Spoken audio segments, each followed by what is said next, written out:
قرآن حکیم دو طرح کے علوم کو اتھینٹک مانتا ہے۔ نمبر 1 ریویلڈ نالج یعنی وحی کا علم، اور نمبر 2 ایکوائرڈ نالج یعنی سائنس کا علم۔ The knowledge obtained through observations and experiments is known as science۔ قرآن حکیم ان دو علوم کے سوا کسی اور کو ایز اے علم ایکسیپٹ نہیں کرتا۔ یا تو وہی تصدیق کر دے کسی بات کے صحیح یا غلط ہونے کی، یا پھر اسٹیبلش سائنس، ہائپوتھیسز یا تھیوریز نہیں، اسٹیبلش سائنس۔ جس طریقے سے یہ چیز اسٹیبلش ہے کہ پیٹرول آگ کو بھڑکا دیتا ہے، قرآن حکیم میں کہیں نہیں لکھا ہوا، لیکن یہ ہماری آبزرویشن ہے اور بالکل یہ ایکسپیریمنٹ سے ہمیں بالکل فرملی یہ چیز پتہ ہے۔ تو یہ ڈیفینٹ علم ہے، اور اسی کا ذکر اللہ تعالیٰ نے قرآن حکیم میں اس حوالے سے کیا۔ سورہ بنی اسرائیل میں جو 10 کمانڈمنٹس آئی ہیں ان میں سے 9th کمانڈ ہے وَلَا تَقْفُ مَا لَيْسَ لَكَ بِهِ عِلْمٌ إِنَّ السَّمْعَ وَالْبَصَرَ وَالْفُؤَادَ كُلُّ أُولَئِكَ كَانَ عَنْهُ مَسْئُولًا۔ اے انسان کسی چیز کی پیروی اس وقت تک مت کر جب تک کہ تیرے پاس اس حوالے سے کوئی ڈیفینیٹ علم نہ آ جائے، بے شک کان، آنکھیں اور عقل اس کے بارے میں تم سے پوچھا جائے گا کہ تم نے ان 3 انسٹرومنٹس کو استعمال کر کے حق بات تک پہنچنے کی کوشش کیوں نہیں کی۔ تو جو بھی علم کان، آنکھ یا عقل سے حاصل ہوتا ہے وہ ایکوائرڈ نالج ہے۔ اور یہ جو فزیکل فینومینا آف نیچر ہے یہ اتنا محکم علم ہے کہ حضرت ابراہیم علیہ السلام نے نمرود کے مقابلے پر جس دلیل سے اسے خاموش کروایا وہ یہی دلیل تھی کہ میرا رب وہ ہے جو مشرق سے سورج نکالتا ہے، اگر تو رب ہے تو مغرب سے نکال کے بتا۔ یہ ایک فزیکل فینومینا آف نیچر، ایک ڈیفینیٹ قانون قدرت کو انہوں نے بنیاد بنایا تھا خدا کے ایک ہونے کی، اللہ کے ایک ہونے کی۔ تو یہ محکم علم ہے۔ ان دو علوم کے سوا کوئی بھی علم ہوگا، یعنی کوئی بھی انفارمیشن ہمیں ملے گی جو ان دو علوم کے اندر فال نہیں کرتی ہوگی، وہ ایکسیپٹیبل نہیں ہوگی۔ مثلا اگر کوئی شخص کہے کہ زلزلہ اس لیے آتا ہے کہ ایک گائے ہے، اس نے ایک سینگ کے اوپر زمین کو اٹھا رکھا ہے، جب وہ تھک جاتی ہے تو دوسرے سینگ پہ اٹھا لیتی ہے، اس کی وجہ سے زلزلہ آتا ہے، تو یہ اس کی تصدیق نہ قرآن کرتا ہے، نہ ایکوائرڈ نالج یعنی سائنس کا علم کرتا ہے، نہ ریویلڈ نالج نہ ایکوائرڈ نالج۔ بلکہ سائنس ہمیں بتاتی ہے کہ ٹیکٹونک پلیٹس کی ڈسٹربنس کی وجہ سے ہی زلزلے آتے ہیں۔ بہرحال وہ پلیٹس ڈسٹرب کون کرتا ہے، تو اس پہ تو سائنس اس طرح کی تمام ایشوز پہ کہتی ہے it is physical phenomena of nature, یہ قانون قدرت ہے، ایسا ہی ہوا کرتا ہے۔ ایسا ہی کیوں ہوا کرتا ہے، اسی میں قیامت مضمر ہے۔ God is the only explanation of all the physical phenomena in this universe۔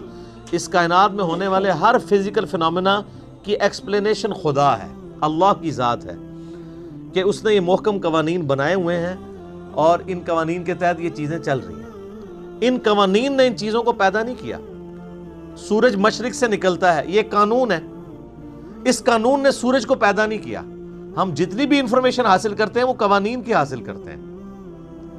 انڈے میں سے چوزا نکلتا ہے تو یہ ایک علم ہے، اس علم کی وجہ سے انڈا اور چوزا نہیں بنے ہوئے۔ جتنی بھی چیزوں کو آپ ڈیپ ڈگ کریں گے تو الٹیمیٹلی آخر میں جا کے یہی کہنا پڑتا ہے it is physical phenomena of nature, یہ قانون قدرت ہے، ایسا ہی ہوا کرتا ہے۔ کیوں ہوا کرتا ہے ایسا ہی، اس کے پیچھے اللہ ہے۔ ان دو علوم کے سوا کوئی بھی علم ہوگا اس کو قرآن حکیم ایکسیپٹ نہیں کرے گا، اسلام اسے علم کے طور پر نہیں مانتا۔ اسی طریقے سے آپ کو پتہ ہے ہمارے تو سب کانٹیننٹ کے معاشرے میں چیز مشہور ہے کہ اگر گھر کی منڈیر پہ کوا بیٹھا ہو تو مہمان آتے ہیں، کسی کی جوتی پہ جوتی چڑھ دے تو کہتے ہیں اس کے لیے سفر لکھا ہوا ہے۔ اس قسم کے کتنے توہمات ہیں جو ہمارے معاشرے میں عام ہیں۔ ان چیزوں کی تصدیق نہ سائنس کرتی ہے اور نہ ہی قرآن یا سنت وحی کا علم کرتا ہے۔ اور آپ یہ دیکھ لیں کہ جو لوگ ایکوائرڈ نالج کو بھی مانے ہوئے ہیں نا، وہ بھی کافی حد تک توہمات سے بچے ہوئے ہیں۔ اگر آپ کسی گورے سے کہیں نا کہ کالی بلی راستہ کاٹ دے تو اس کا مطلب ہے تمہارے لیے نوست ہے۔ سر آپ ٹنڈولکر کے آگے 100 کالی بلیاں پھیر دیں پھر بھی آپ کو سینچری مار کے جائے گا۔ یہ ساری نوستیں آپ کے اوپر پڑتی ہیں۔ اپنی باقی کمزوریوں کو ان چیزوں کے ساتھ جوڑنا یا اللہ کی طرف سے ملنے والی کسی کامیابی کو کسی اور چیز کے ساتھ جوڑ دینا، یہ توہم پرستی ہے۔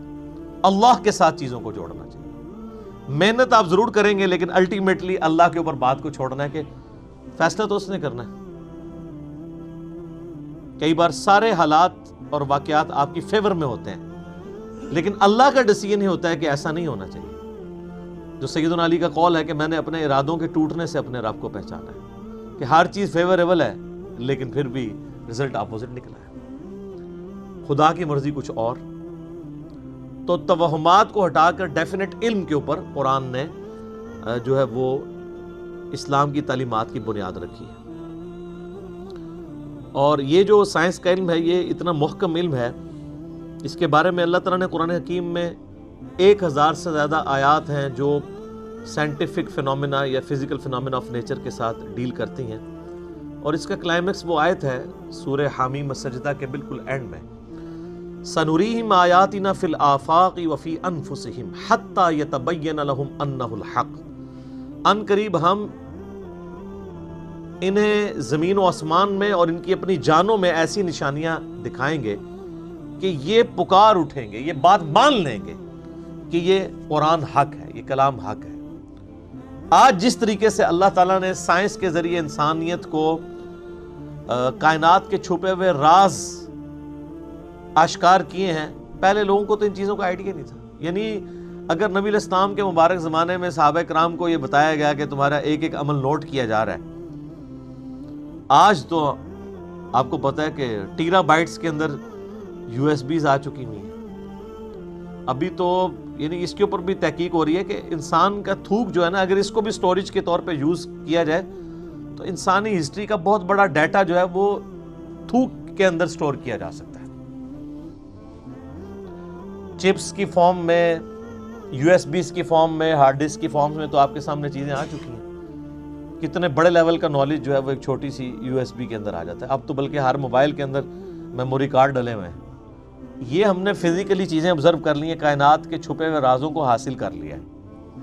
اس کی وجہ سے کئی چیزیں جو ایمان بالغیب سے تعلق رکھتی تھی وہ ایمان بالشہادہ ہو چکی ہیں، ہمارے سامنے ہو چکی ہیں کہ ہاں یار اگر یہ ہو رہا ہے تو وہ کیوں نہیں ہو سکتا۔ CCTV کیمرہ جو ہے 1-2 مہینے 3 مہینے کی ریکارڈنگ کرتے ہیں، ایک چیز کی ریکارڈنگ کرتے ہیں۔ دنیا کا مہنگے سے مہنگا کتا بھی وہ سیکیورٹی نہیں پرووائڈ کر سکتا جو CCTV کیمرہ آپ کو کرتا ہے، کیونکہ اس کو نہ نیند آنی ہے، نہ اسے اونگ آنی ہے، نہ اسے بھوک لگنی ہے، نہ ایسے کو گولی مار کے ختم کر سکتا ہے۔ وہ تو ایسے خفیہ جگہ پہ لگے ہوتے ہیں، اور ہر چیز آپ ریوائنڈ کر کے ایک چیز دیکھ سکتے ہیں، پکڑی جاتی ہیں چیزیں۔ تو یہ سب کچھ اللہ تعالیٰ نے انسان کو کان، آنکھیں اور عقل کے ذریعے فزیکل فینومینا آف نیچر کو آبزرو کر کے یہ ساری چیزیں ترقی کروائی ہیں۔ اسی کانٹیکسٹ میں یہ بات بھی یاد رکھیے گا کہ قرآن حکیم کے جو پرانے تراجم ہیں ان میں جہاں جہاں ہمارے بزرگوں سے سائنس کی علم کی کمی کی وجہ سے غلطیاں ہو گئی ہیں، وہ غلطیاں آپ قرآن کے کھاتے میں نہیں ڈالیں گے۔ قرآن کے صرف ٹیکسٹ کی گارنٹی ہے کہ یہ محفوظ ہے۔ اگر قرآن کا ترجمہ کسی نے ایسا کیا جو اس وقت کے لمیٹڈ سائنس کے نالج کے تحت اتنا ہی کسی کو علم تھا، تو وہ اب قرآن کے کھاتے میں نہیں ڈالا جا سکتا۔ اس وقت لوگوں نے کتنی باتیں کر دی، مثلا یہ قرآن حکیم میں جو سورہ لقمان میں آیا 5 علوم کا ذکر آیا، تو اس میں ایک اس چیز کا علم ہی تھا کہ کوئی جان نہیں جانتی کہ ماں کے پیٹ میں کیا ہے۔ سورہ لقمان میں بھی اور صورتوں میں بھی اس کا ذکر آیا، تو ترجمہ کرنے والوں نے اس کا ترجمہ کر دیا کہ لڑکا ہے یا لڑکی، خود سے ہی بیچ میں ڈال دیا، جو آج ہمارے لیے مصیبت بنی ہوئی ہے، کیونکہ اب الٹرا ساؤنڈ کے ذریعے کافی زیادہ آپ کو یعنی معلومات حاصل ہو جاتی ہیں۔ ہمارا تو ابھی اس طریقے سے یہاں پہ اتنا ایڈوانس الٹرا ساؤنڈ نہیں ہے، باہر کے ملکوں میں تو کلرڈ ہے اور ایک چیز وہ بتا دیتے ہیں۔ وہ ترجمہ کرنے والوں کی غلطی تھی۔ قرآن حکیم میں سیکس کے پوائنٹ آف ویو سے نہیں لکھا ہوا کہ کوئی نہیں بتا سکتا کہ لڑکا ہے یا لڑکی، بلکہ قرآن میں یہ ہے کہ کوئی نہیں جانتا کہ ماں کے پیٹ میں کیا ہے۔ اب اس کا تعلق کس چیز کے ساتھ ہے؟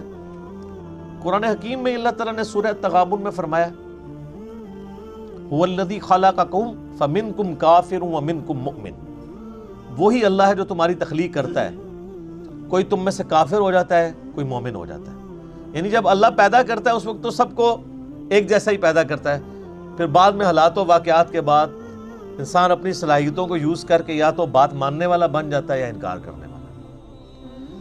تو مجھے بتائیں، دنیا کا کوئی الٹرا ساؤنڈ یہ بتا سکتا ہے کہ یہ جو بچہ پیدا ہوگا یہ بعد میں کافر ہوگا یا مومن؟ نہیں بتا سکتا۔ تو قرآن کے کہنے کا مقصد یہ تھا۔ اسی طریقے سے یہ تو ایک رخ تھا۔ دوسرا رخ وہ سورہ لقمان میں جو بارش کے حوالے سے آیا، اور وہ بھی لوگوں نے اب غلط سمجھ لیا اس حوالے سے کہ وہ کہتے ہیں جی وہ تو سائنٹسٹ تو ہمیں پہلے ہی بتا دیتے ہیں بارش کب ہوگی۔ سر سائنٹسٹ کبھی بھی نہیں بتا سکتے، جب ہونے والی ہوتی ہے اس وقت بتا سکتے ہیں۔ آج کوئی سائنٹسٹ یہ بتا سکتا ہے کہ آج ہے 24 نومبر 2019، تو 24 نومبر 2020 کو بارش ہوگی یا نہیں؟ کیوں جی؟ کوئی نہیں بتا سکتا۔ البتہ یہ ضرور ہے کہ اگر ہواؤں کا سلسلہ، بارش کا سلسلہ شمال سے چل پڑا ہے اور وہ 3 یا 4 دن کے بعد ہمارے ملک میں داخل ہونا ہے، جیسا کہ مونسون کا موسم آتا ہے، تو اس میں تو کوئی پریڈکٹ کر سکتا ہے کہ ہاں جی اس رفتار سے ہوائیں چل رہی ہیں، الٹیمیٹلی پہنچ جائیں گی۔ تو اس میں تو کوئی علم غیب والی بات ہی نہیں، یہ تو فزیکل نالج ہے۔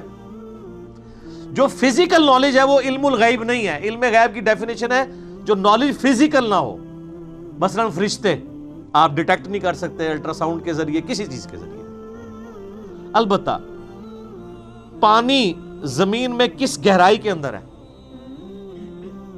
اس کو آپ سائنٹیفکلی جج کر سکتے ہیں، اور وہ فزیکل نالج ہوتا ہے۔ کیوں؟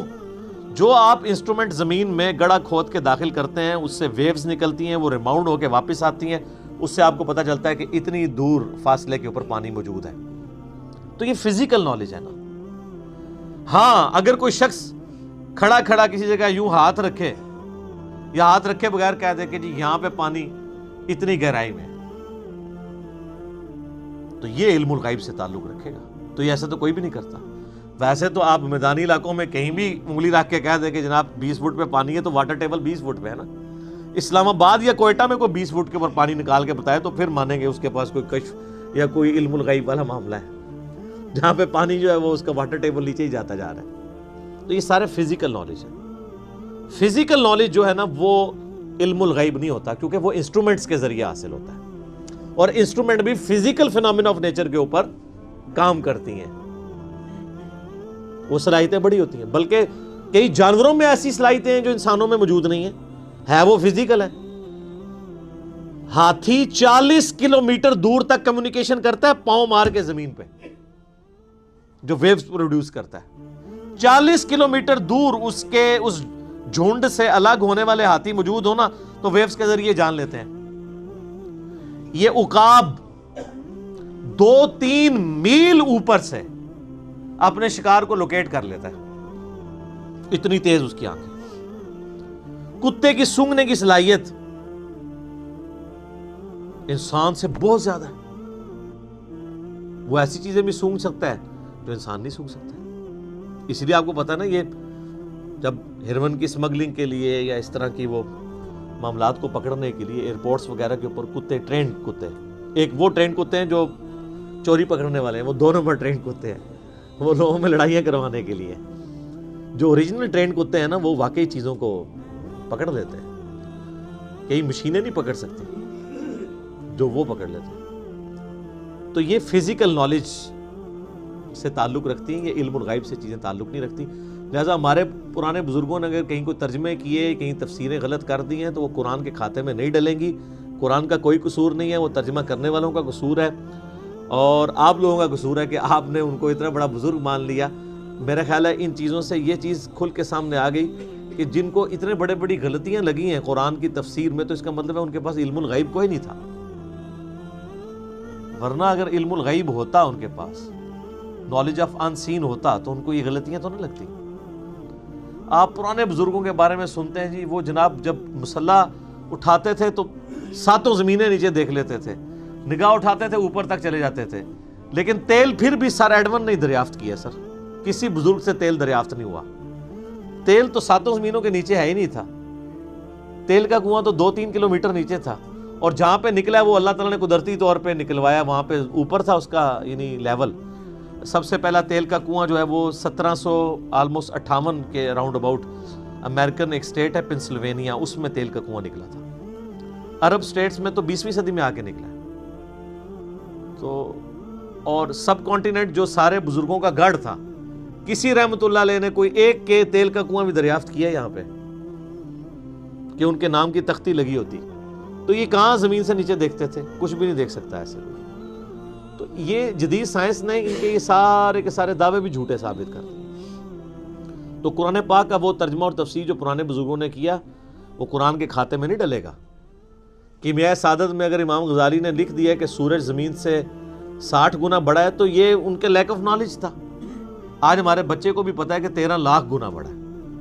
اب 60 کو 13 لاکھ گنا کرنے کے لیے چلے 60,000 بھی کہہ دیتے تو ہم 2-4 صفرے لگا کے ان کو بخشوا لیتے. اتنی بڑی غلطیاں ان سے کیسے ہوئی ہیں؟ اسی لیے کہ ان کے پاس وہ علم نہیں تھا جو آج سائنس کے ذریعے ہمیں پتہ ہے. تو یہ ان کا کوئی عیب بھی نہیں ہے، اس میں ان کی توہین بھی نہ کی جائے. توہین آٹومیٹکلی اس لیے ہو جاتی ہے کہ آپ نے ان کے بارے میں کلیم کیا ہوا نا، وہ کلیم چونکہ آپ جھوٹا نکلا ہے تو توہین تو آٹومیٹکلی ہوگی، کیونکہ آپ تو کہتے ہیں وہ تو جناب ہر چیز جان لیتے ہیں. ہم نے تو اس سے بڑی بات کی ہے کہ ہم اپنی میکینیکل انجینئرنگ کا ایک فارمولہ لکھ کے دیتے ہیں، زمین و آسمان کے سارے بزرگ مل کے جنہوں نے انجینئرنگ نہیں پڑھی بھی اس کو پڑھ کے بتا دیں. سمجھنا تو بڑی دور کی بات ہے. یہ میں اس لیے کہہ رہا ہوں کہ میکینیکل انجینئرنگ خدا کو تو آتی ہے نا، خدا تو کسی بزرگ کو سکھا سکتا ہے تو سکھائے، ایسا نہیں ہوگا. ہاں یہ کلیم اگر پیغمبر کے بارے میں کیا جائے اس کے ساتھ ہو جائے گا، وہ بھی اگر اللہ چاہے گا تو.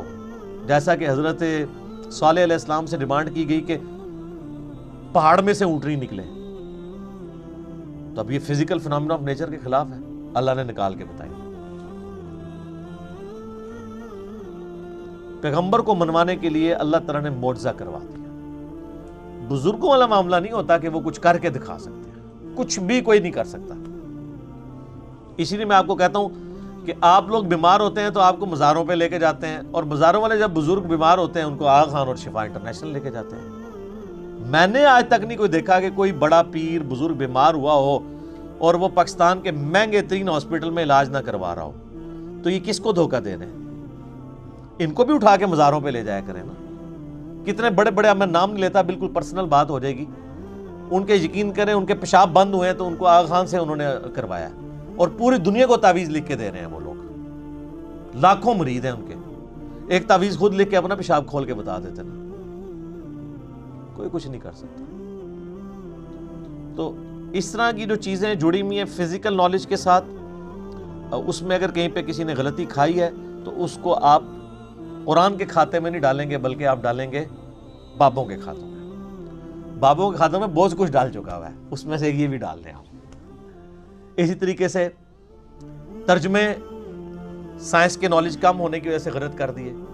میں نے اکثر مثال دی، ایک بڑی یعنی نمائندہ مثال ہے قرآن میں جو بخاری مسلم میں آتا ہے کہ پہلی 5 آیات سورۃ العلق کی نبی علیہ السلام پہ پہلی وہی نازل ہوئی ہے. اقرأ بسم ربک الذی خلق، خلق الانسان من علق.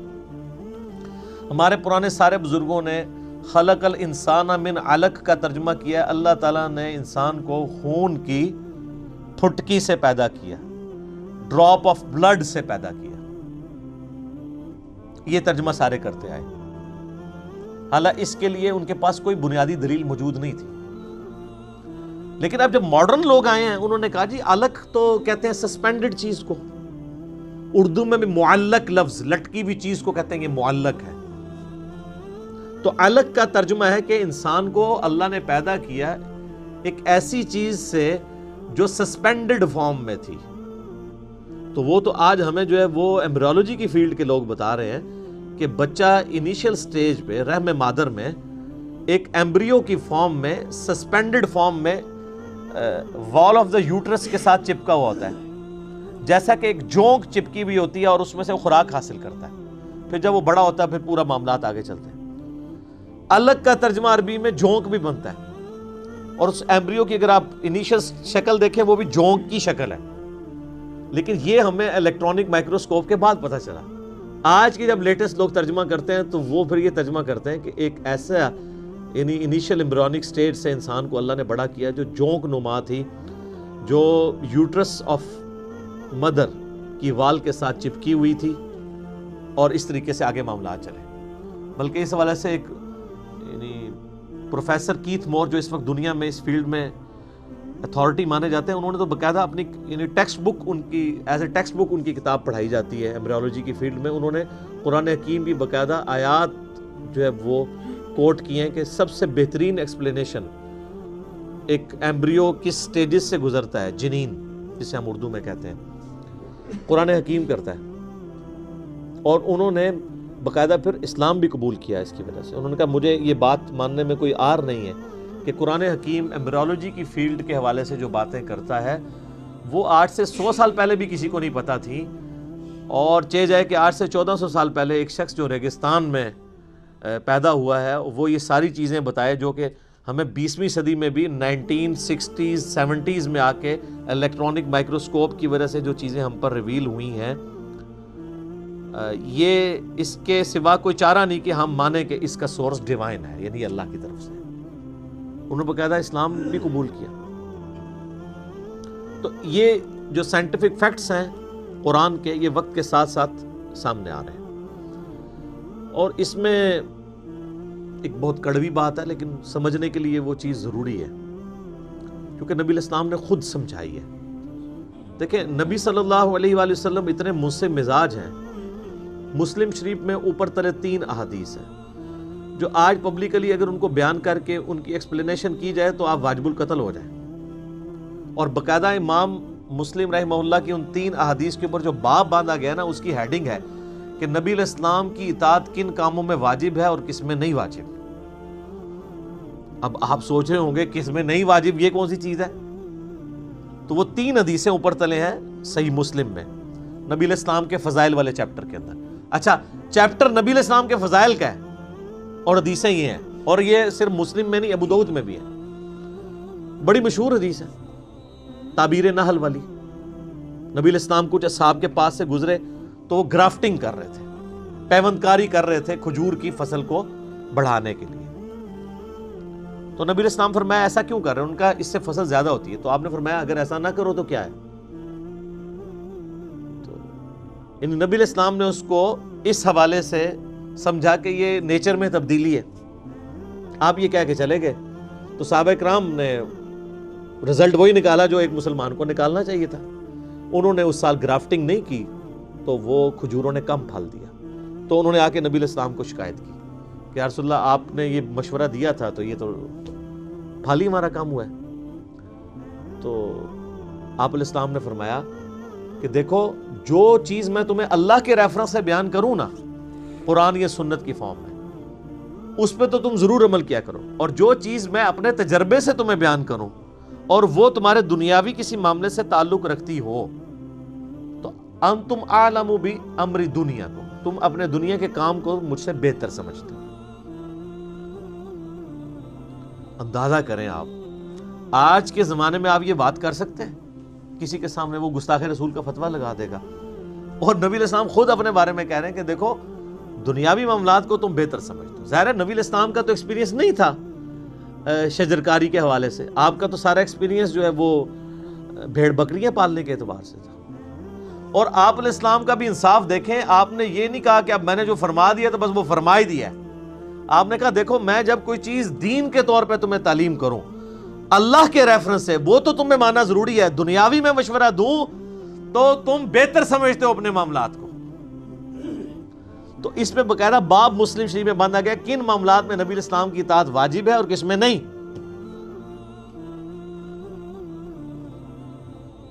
یار یہ محمد رسول اللہ کا ہی حوصلہ ہے صلی اللہ علیہ وآلہ وسلم جو اس لیول پہ اتر کے بات کر رہے ہیں. یا تو یعنی ان پڑھ جاہل لوگ جن کو نماز بھی نہیں آتی ہے، دین کے حوالے سے ان کے مشورے لوگ ماننے کے لیے تیار ہو جاتے ہیں، اور دنیا کے حوالے سے کتنے پیر ہیں ان کے کہنے کے اوپر لوگوں نے بچے اپنے ذبح کر دیے. یہ لوگوں کا علمی لیول ہے. تو نبی صلی اللہ علیہ وآلہ وسلم نے انصاف کیا اور فرمایا کہ دنیاوی معاملات کو تم بہتر سمجھتے ہو. آج اگر کوئی ہمیں آگے کہتا ہے نا جی نبی علیہ السلام نے آپ کو ایٹم بم کا طریقہ کیوں نہیں بتایا، بھائی اس لیے نہیں بتایا کہ اللہ نے ان کو نہیں بتایا. اچھا تو وہ پیغمبر کس طرح ہوئے؟ پیغمبر اس طرح ہوئے کہ وہ ہمارے ہدایت کے امام ہیں، وہ ہمارے سائنس کے ٹیچر نہیں ہیں، نہ ان کی یہ فیلڈ تھی۔ اگر اللہ تعالیٰ نے آج کے دور میں کوئی پیغمبر مبعوث کرنا ہوتا تو اس کو وہ سائنٹیفک نالج ہوتا جو آج کسی سائنٹسٹ کو نہ ہوتا۔ اس زمانے میں جتنا نالج ریکوائرڈ تھا، جو ضرورت کے تحت تھا، اللہ تعالیٰ نے دے دیا۔ اب علم غیب شاید رکھو نا اپنے کول، اگر علم غیب کے ساتھ ان چیزوں کو جوڑا جائے تو نبی علیہ السلام خود سے اگر غیب کا علم جان لے ہوتے تو آپ کسی کی فصل تباہ ہونے کا مشورہ اس کو دے رہے ہوتے؟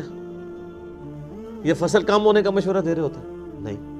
اچھا اس زمانے میں علم غیب ہوتا ہی نہیں تھا، کسی صحابی نے نہیں کہا یا رسول اللہ آپ کو تو علم غیب ہے، تو آپ سے یہ غلطی کیسے ہو گئی کہ آپ نے ہمیں تعبیر نحل والا مسئلہ دیا؟ اب آپ لاکھ اس کی کوئی تعویلات کرتے پھر کچھ بھی نہیں ہوتی ہے۔ اسی لیے میں کہتا ہوں کتابوں کا دین اور ہے اور بابوں کا دین اور۔ بابے اتنا کچھ بتا کے گئے غلط کہ وہ آج صبح میں ڈاکٹر سراج صاحب کا ایک لیکچر سن رہا تھا اصحاب کہف کے بارے میں، تو میرے دماغ میں ایک چیز آئی جو پہلے کبھی نہیں آئی تھی۔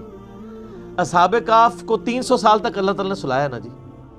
اصحاب کہف سے بڑا کوئی ولی ہے جن کو قرآن میں اللہ نے ولی ڈکلیئر کیا ہے، جن کے لیے اتنا بڑا معجزہ اور کرامت کی ہے؟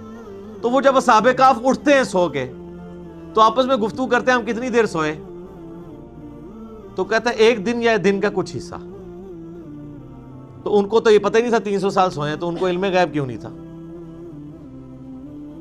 اس سے بھی بڑھ کے حضرت عزیر علیہ السلام کو قرآن میں آتا ہے اللہ نے 100 سال کے لیے سلا دیا۔ تو ان سے پوچھا اٹھانے کے بعد ہاں بتاؤ کتنی دیر سوئے؟ انہوں نے کہا ایک دن یا دن کا کچھ حصہ۔ اللہ نے فرمایا 100 سال سویا رہا ہے۔ اگر وقت کا پیغمبر 100 سال سونے کے بعد اٹھے اور اسے یہ لگے میں ایک دن سویا ہوں اور اللہ کے بتانے پہ پتہ چلے، تو آپ کے بابوں کا علم غیب، کشف، الہام، یہ ساری کہانیاں کتنے گئی ہیں؟ اور یہ تو بالکل سیدھی سیدھی باتیں ہیں۔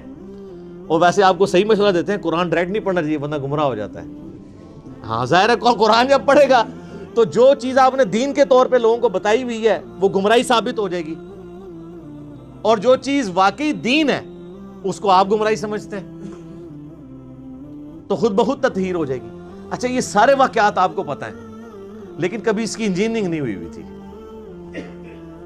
یہ تو ریورس انجینئرنگ جب ہوئی ہے نا تو آپ پتہ چلا کہ ہاں یار اس کو اس اینگل سے بھی دیکھنے کی ضرورت ہے کہ قرآن حدیث میں تو کہیں علم غیب والا یہ معاملہ ہی نہیں۔ قرآن و حدیث میں علم غیب صرف یہی ہے کہ اللہ تعالیٰ جسے چاہے پیغمبروں میں سے چنتا ہے۔ سورہ آل عمران آیت نمبر 179